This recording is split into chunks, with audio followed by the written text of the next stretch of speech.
Usap-usapan ngayon sa showbiz circle ang umano'y interest ng TV5 na makipag-partner para sa inaabangang serye ni Coco Martin na si Gabo.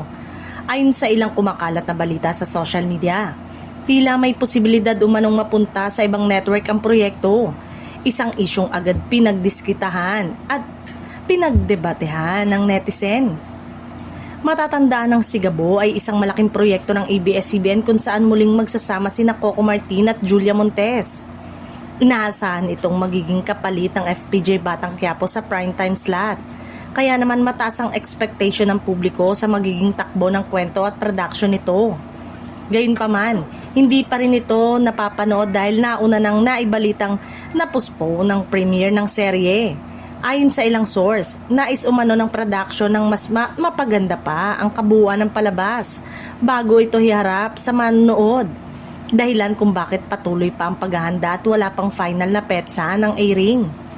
Dito na pumasok ang intriga tungkol sa TV5 kung saan may mga nagsasabing gusto raw nitong makipag-collaborate o kunin ng si Gabo. Ngunit sa kasalukuyan, walang opisyal na pahayag mula sa dalawang kampo na nagpapatunay sa naturang usapan. Kaya nananatili itong espekulasyon.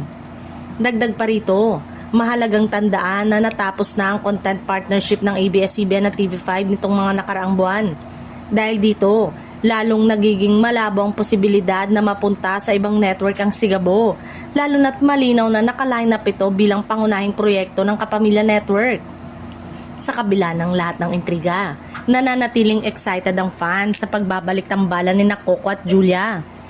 Para sa marami, saan mang platform ito mapanood, ang mahalaga ay kalidad ng kwento at ang kakaibang chemistry ng dalawa na siguradong aabangan muli sa si Gabo.